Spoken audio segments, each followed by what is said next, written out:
there like immensely faster internet in countries where there is public subsidies to the infrastructure?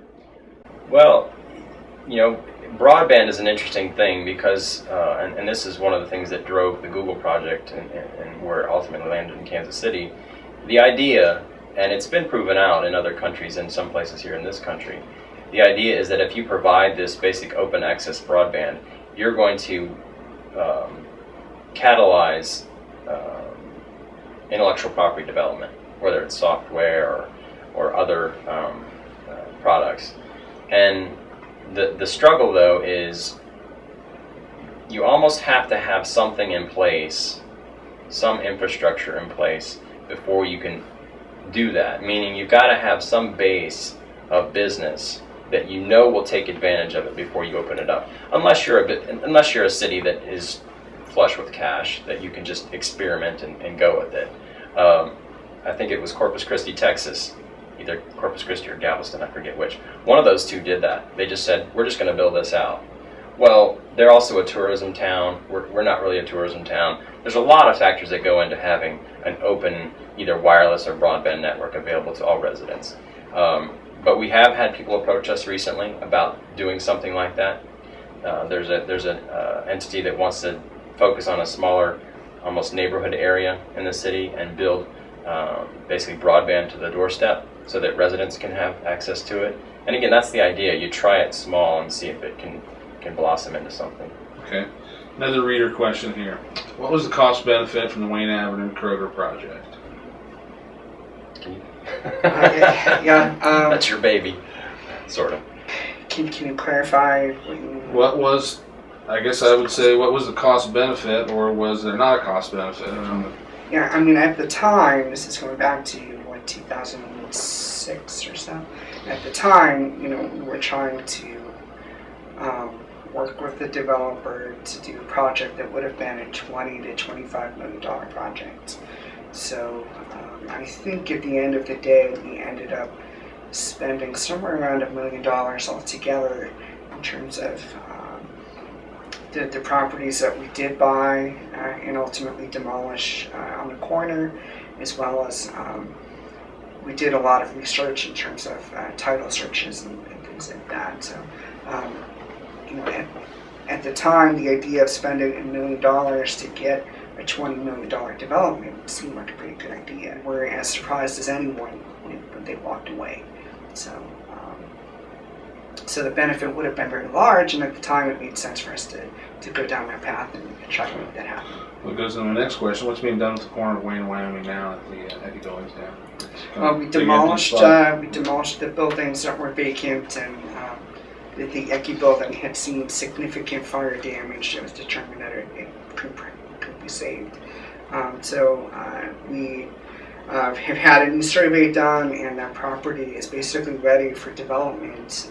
So it's on the market, and we're trying to find somebody that would be interested in developing the corner for whatever the need might be in the marketplace. So if they're interested in putting a business in that corner, call you guys. They should give us a call. Because the city owns that right now, am I right? Yes. Yeah, has the city ever considered Europeanizing the Oregon district? You mentioned a lot of place of space concepts in a lot of these economic development things, and one of the main kind of European type place of space things is you go to, there's an open streets where they have tables and people are socializing and making it pedestrian only. Yeah, or shut down 5th Street. Is that what you're talking about? Yeah, sure. I think downtown Frankfort, Kentucky, did the same type of thing with their business district. Instead of down there, and it was all it was parking all around it, but it was all walkable, and you could go into restaurants and get your food, bring it out on the street. I would just say I know that that's been discussed. I don't think it's gotten very far. Again, simply because, sure, as a city we could go and shut the street down and just say it's done.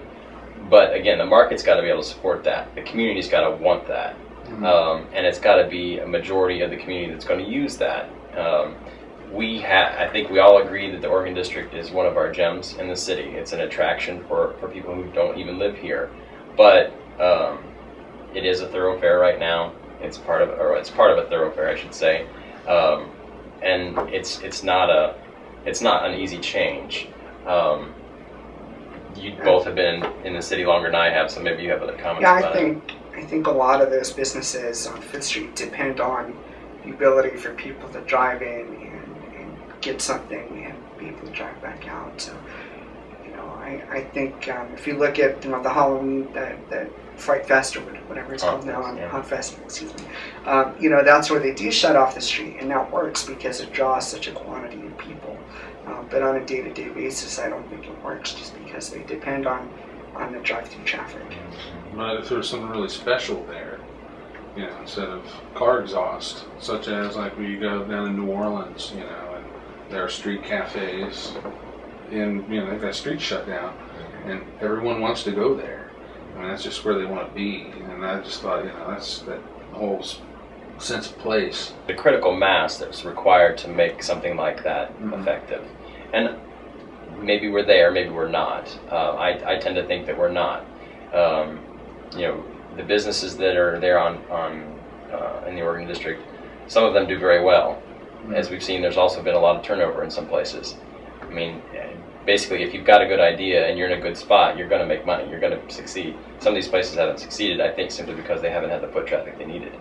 So that's a factor, and I just don't know if we're there yet. And a lot of them already have side patios or behind the building. They do have that outdoor space. But it's certainly an idea that's not going to go away. Yeah. I mean, Property over, is it off of Leo, I think, where someone's expanding a business, and they're getting rid of the right-of-way, I believe. The city's selling it for $10. You're talking about on the agenda? Yes, coming this week. DRT. We have a lot of empty commercial space in the city, more than, just take a drive, it's all over the place, it's all in the Midwest. How can we, whether these things are foreclosed, say, hey, you got $10 and an idea? I noticed these guys in the Oregon district we just toured on the other night, they've got guys all over the city who are making amps and guitars for them in their basements, and so they've got like self-manufacturers going on.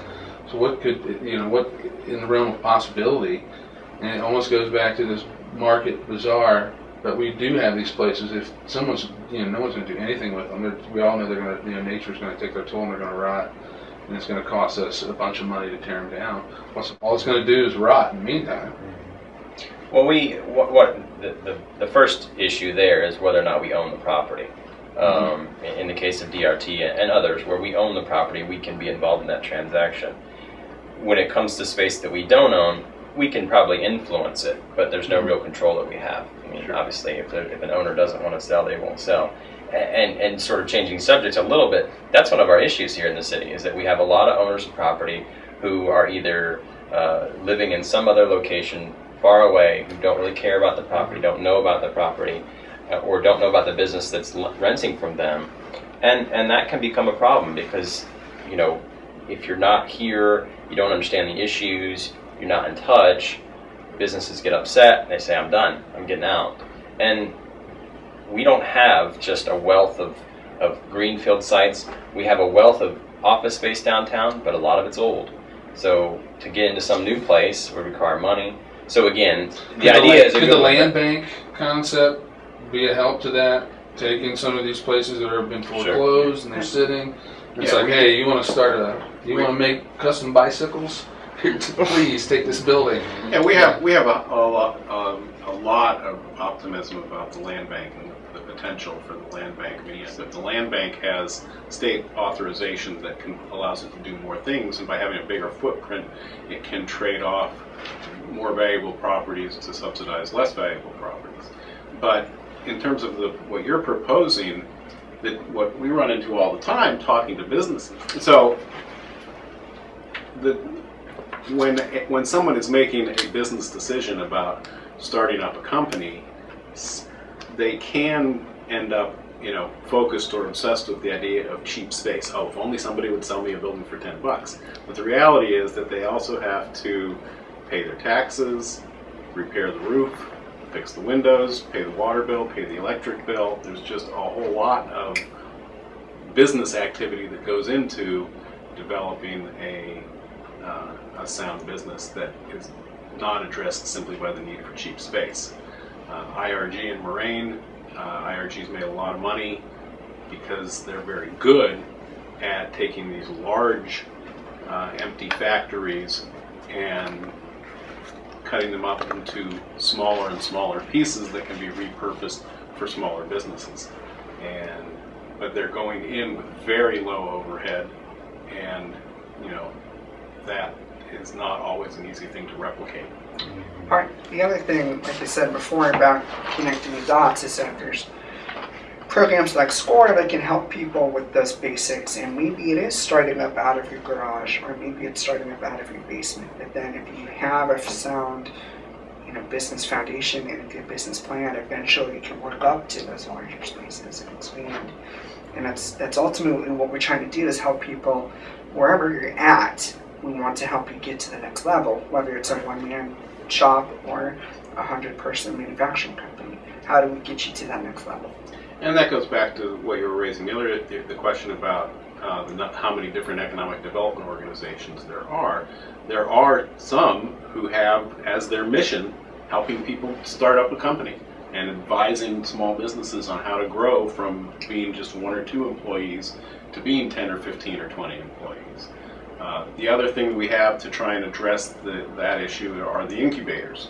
The Entrepreneur Center at TechTown and the RFID Incubator at TechTown are both examples of places that where small businesses that are just 1 or 2 people are sharing an office space, so they only have to pay for 1 receptionist and 1 front door.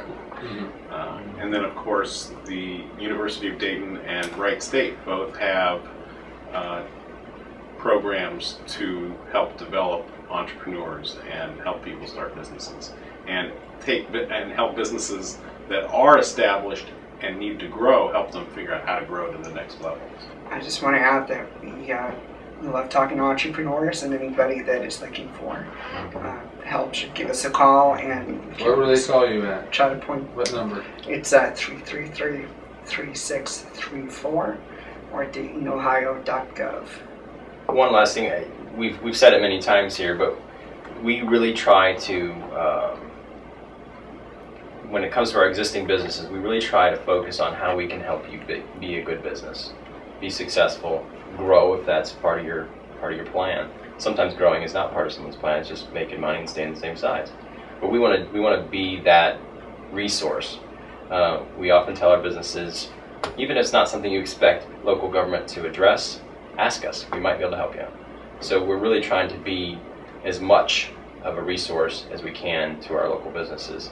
And being business friendly is very important, but being business friendly doesn't just mean wiping out all the rules and regulations that exist just so that you can do what you think you ought to be able to do. And businesses need to recognize that we have laws, we have codes, we have zoning maps that have to be followed. And we're here to help them through that process. So